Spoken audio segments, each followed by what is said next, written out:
കേരളത്തിലെ ഇൻഫ്ലുവൻസേഴ്സ് കൂട്ടായ്മ WCC നടത്തുന്ന ഇൻഫ്ലുവൻസേഴ്സ് അവാർഡുകൾ വിതരണം ചെയ്തു. കോഴിക്കോട് വെച്ച് നടന്ന ചടങ്ങിൽ തെരഞ്ഞെടുത്ത 300-ലധികം ഇൻഫ്ലുവൻസർമാർ അവാർഡ് നൽകി. മന്ത്രി PA മുഹമ്മദ് റിയാസ് ചടങ്ങ് ഉദ്ഘാടനം ചെയ്തു.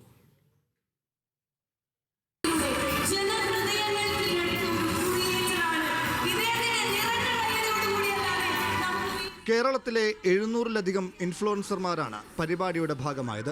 വിദ്യാഭ്യാസ മേഖലയിൽ ശ്രദ്ധേയമായ പങ്കുവഹിക്കുന്ന IITS സ്പോൺസർ ചെയ്ത പരിപാടിയിൽ സിനിമാ താരങ്ങളായ ഇർഷാദ് അലി, ദീപ തോമസ്, നിർമ്മൽ പാലാഴി തുടങ്ങിയവർ മുഖ്യാതിഥികളായി.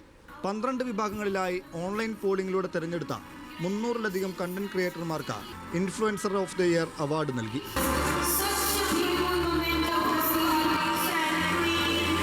ഒരുപാട് പേര് ഈ ഒരു മേഖലയിൽ കടന്നു വന്നുകൊണ്ടിരിക്കുന്നുണ്ട്.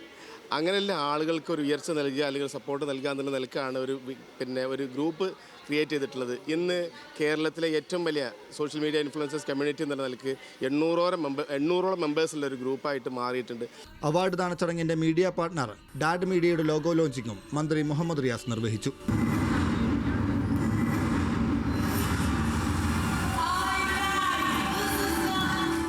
പുതിയ കാലഘട്ടത്തിൽ ഇൻഫ്ലുവൻസർമാർ സമൂഹത്തിൽ ചെലുത്തുന്ന സ്വാധീനം എന്ന വിഷയത്തിൽ ഇൻഫ്ലുവൻസറും പ്രമുഖ മോട്ടിവേഷണൽ ട്രെയിനറുമായ T മുജീബ് സംസാരിച്ചു.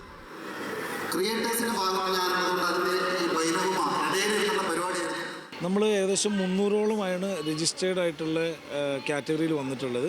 800ഓളം ആളുകളുള്ള സംഘടനയാണ്. നിലവിൽ തന്നെ ഏകദേശം ഒരു 500 to 700 അടുത്തുള്ള രജിസ്ട്രേഷൻസ് നടന്നു കഴിഞ്ഞിട്ടുണ്ട്. അവാർഡ് ദാന ചടങ്ങിൽ രാഷ്ട്രീയ സാമൂഹിക കലാരംഗങ്ങളിലെ പ്രമുഖർ പങ്കെടുത്തു. പ്രശസ്ത പിന്നണി ഗായകരായ ഫൈസൽ റാസി, ശിഖ പ്രഭാകർ എന്നിവരുടെ നേതൃത്വത്തിൽ നടന്ന സംഗീത പരിപാടിയിൽ അവാർഡ് ദാന ചടങ്ങിന്റെ മാറ്റുകൂട്ടി. മീഡിയ 1 കോഴിക്കോട്.